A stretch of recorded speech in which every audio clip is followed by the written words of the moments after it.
So good evening. My name is LeBlanc. I'm the city manager. I'm here tonight to present the 2019 public workshop on the budget. And the purpose today is to go over the public engagement process, present an overview of the budget, and then to find out from our audience members if there are any ideas, any thoughts, and any suggestions. And if there are any questions, I am being supported by several staff members tonight. Let's start off with the timeline on our public engagement process. This has been the top priority for staff, was assigned to us by the City Council, and we've been working on it for over a year. It became reality during the City Council retreat in April 2017. The first event was the Cities and Towns Week that coincided with a Chamber of Business after hours. And that led into a budget discussion on wicked problems that was part of the 2018 budget presentation that I made to the City Council. And then phase one was February through April of this year, and we were looking for feedback from the community. We did some training with a professor from Colorado State University, Martin Carcazon, and we went into phase two, and that was just completed a few weeks ago. And now, this previous Tuesday on July 24th, we made a presentation to the council with a summary that included a statistically valid survey that was just conducted. So this effort consisted of many different pieces and parts. It was the coordinated effort of 32 employees. Amber Blake, Assistant City Manager, was the lead on that. We had some great publicity with 6 newspaper articles, 40 views on our social media, and then countless views of a variety of slides on DGov, transit screens, and the rec center. And city staff have been invited to the International City County Management Association annual meeting in September, and they will be making a presentation on citizen engagement with Professor Martin Carcazon. The process was very, very well received by the community, and we did 15 events, 4 community forums, 50 community meetings, virtual city hall surveys, and a statistically valid survey, 4,700 comments. Nothing like this had been attempted before. Now, switching gears, I want to address a recent Supreme Court of the United States decision on the South Dakota versus Wayfair. Wayfair is an online retailer, and right now the city is not able to collect sales tax on internet sales, and that is a concern not only for Durango but for cities across the country. So in this Wayfair case, the South Dakota state was suing Wayfair to collect online sales tax, and the Supreme Court remanded the case back to South Dakota Supreme Court, and they're likely to remand that again back to the district court where the case was first heard. There are 3 features of this law, the South Dakota law, that is worth mentioning. We're talking about transactional safe harbor concept and no retroactive application, so there wouldn't be a look back. We can, in this state, look back 3 years to collect delinquent taxes. And then there's a concept called the Streamlined Sales and Use Tax Agreement, SSUTA, for those of you who like acronyms. And that's an attempt to have all 50 states on a similar system of collecting and also addressing what can be taxed. So there are 1, 2, 3, 4, 5, 6, 7 points here on what this decision is related to. Standardized taxes to reduce administrative and compliance costs, a single state administration point, uniform definitions of products and services, simplified sales tax structures, other uniform rules, sales tax administrative software to be paid for by the individual state, and audit protections.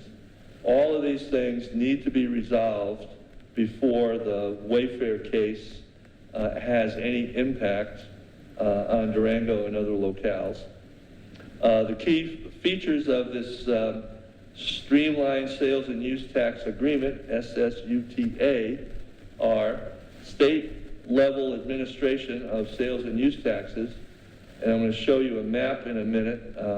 One-stop central registration, uniform return, common state and local tax bases, and uniform definitions. In Colorado, we don't have any of those. We're looking at some very, very large numbers nationally. In 1992, 2% of the population had internet access, and currently there's almost 90%. The sales tax, number of sales in 92 by remote sales, 18 billion, and now it's probably close to 500 billion. Colorado is different among the 50 states in that it has probably the strongest home rule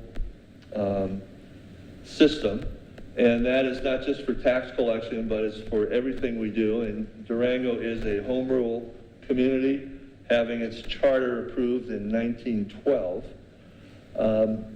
So how we differ is the amount of sales tax dependency versus other states. We are dependent at the local level on sales tax, where other states are more dependent on property tax.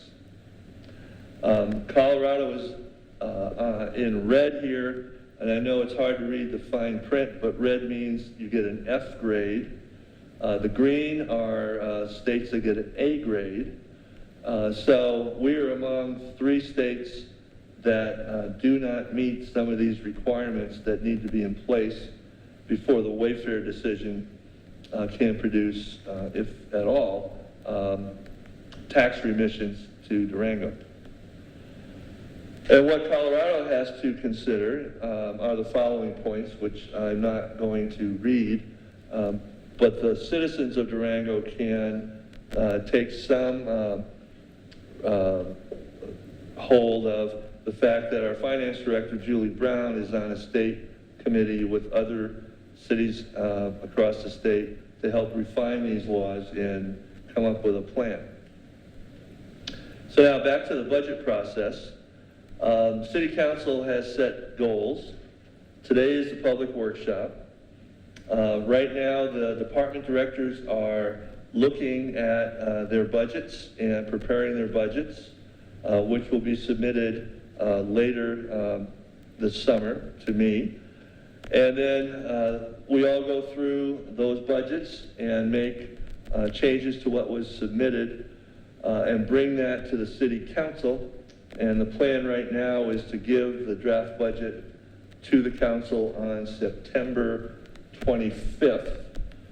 And then the council conducts a series of hearings, including a workshop on October the 17th. Final adoption is the 4th of December. So it goes pretty quickly once it gets to the council's hands. So what is in the budget process are a number of components. We have a long-term capital improvement plan. The city has a lot of infrastructure that must be maintained and has not been maintained satisfactorily. So that has to be addressed. City Council sets goals, so everything that's in the budget proposal addresses one or more council goals. What will inform the process this year is the engagement process that we are concluding with a lot of information that will help council determine what the final budget is. The council goals are pretty interesting. There are 4 main goals. Underneath each goal are 3 objectives, and then under every objective are action steps that are manifested in the budget on a variety of line items. And if you break down the term wicked problems, it basically means these are problems that are difficult to solve and usually involve a conflict of values. Some people may value a certain service more than another. They may hold equality more valuable than justice. So we don't have an answer as a professional. My training is how do we most efficiently run the city? The council has to balance those recommendations with what is best for the community. So we've broken down these wicked problems into groupings to help organize things. Our city facilities have major deficiencies that need to be addressed. The infrastructure and our capital improvement program is not being adequately addressed. We had one project in the current 2018 budget, and it went out to bid, and the bids came in over what was budgeted. So that project is not going to get done this year. At about the same time we were evaluating that, we had the 416 fire, which we're estimating as of today to have lost about $1.2 million in sales tax as a result of the fire. And we also want to evaluate the services we provide and make sure they're being done in a way that's most efficient, and also the services are reflecting the priorities of the community. In the general fund, we have the greatest challenge to balance the budget. The general fund is typically those operations that don't make money. For example, the police department doesn't make money. The city manager's office is not a revenue source. Neither is the library. They do have some fees. There are some permitting that goes on, but in general, these are governmental functions that don't make money. So on the left, it indicates how we get our revenue. Sales tax is the biggest component, followed by other taxes, property tax, franchise fees. The expenditures is worth mentioning. The priorities of this community are very strong toward parks and recreation, trails, and open space. So parks and recreation in the general fund represents 18%. Police is 19%. We spend 14% in a contract with the Durango Fire Protection District for fire suppression, fire inspection and fire marshal services, and emergency medical services. Our streets effort is only 9%. This is a clever little chart that shows the municipal services we provide. We provide more municipal services in variety than any other community in Colorado, with the exception of Fort Collins. And what I mean by that is, in some communities, these services are provided by a special district or not at all. We do solid waste and recycling. Many cities do not do that at all. The city operates the airport. Most municipalities do not do that. Some libraries are run by a special district. We do not do that. If you go to the city and county of Denver, and if I glance at this chart, going from left to right, in the city county of Denver, which is currently the largest city in the state, they don't do drinking water. That is the Denver Water Board. It's a separate government. They also don't do trash. They don't do transit. That's a separate government. and they don't do sewer treatment. That's a separate government. So one convenient way of looking at what we do, I just have gone through the general fund. Enterprise funds are those operations that are operated like a business. So the user fees and development fees and special revenues are what fund those operations. So water, your water bill, what you pay is paying for the staff and facilities and operations of the water. Same with sewer, airport, sustainable services, and transportation services. We do have special revenue funds that have been approved to a specific purpose. So we have a 2015 sales tax that's dedicated to certain operations. That is actually a tax that was first approved in 1999 for Parks and Recreation, and then extended and reauthorized in 2015. And now the reauthorization includes the Parks and Recreation activities as well as multimodal and pedestrian improvements.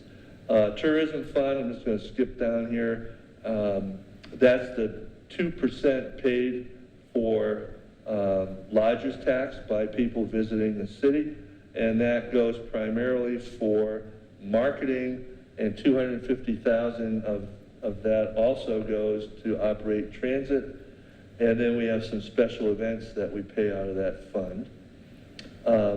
The capital improvement fund right now gets some money. It's a 1/4 cent sales tax, and that's used for debt service to pay off Florida Road and the Durango Public Library. So when we talk about the enterprise funds and users paying for it, there are 3 components that come into the revenues. Those are the fees, the charges, and any grants we get. The enterprise funds is 1/3 of our total, at 31%. The general fund is almost half. And then we have special revenue funds and internal service funds. The entire total budget for the city is $82 million. So back to the general fund, 72% of the revenues in the general fund are from taxes. And there are 3 kinds of taxes. There are 3 categories: city sales tax, other taxes, and property taxes. So any kind of tax, and this is a sales tax slide, is the base times the rate equals the revenue. So if you buy something for $100, the tax rate is applied to that. If the tax rate is 7.9%, you would pay $107.90. My math is right. We're having some difficulty this year in our sales tax collections. We estimated no increase in sales tax when we proposed the budget, and that is the figure contained in the current budget. However, with the 416 fire and the loss of income from visitors not coming and riding the train and doing other things, we think we're going to have to make some cuts and some other adjustments just to balance out 2018. And looking at our history, we made some significant cuts during the Great Recession, and we have systematically grown and had a healthy economy and a full recovery since about 2012. So on a monthly basis, this chart compares 17 to 18. We were doing fairly well for the first 6 months. We're doing better than our projections. We don't have the number for the July experience. July would represent June sales. The train was not running for 41 days. The 416 fire started on June the 1st. So once we get those numbers, we'll update this chart. But I expect that will be significantly below our estimates. And I would point out here that we have more tourist activity throughout the summer than we do in the winter.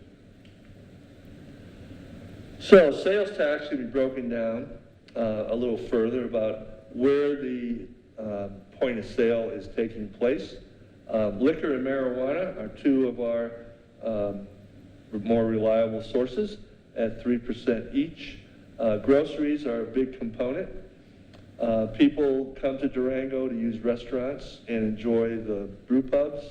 So that's a substantial part as well. One thing about this chart is we have pretty good diversity. We're not overly dependent on one big store. So that's a positive. The bad news is when sales go down, the general fund suffers. So what if someone was to spend $100 in Durango? And I would ask everybody to really think about shopping local and spending your money locally, because that is what funds our street department, police department, and so forth.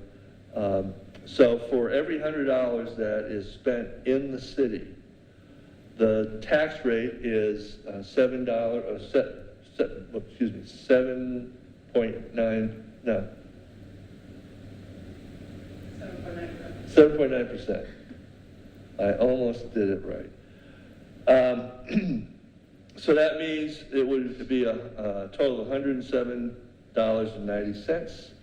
And how is that broken out? So the state gets $2.90. So if you go to Farmington, you've just robbed the state of 2.9%. Or if you shop on the internet, you've robbed the state of 2.9%.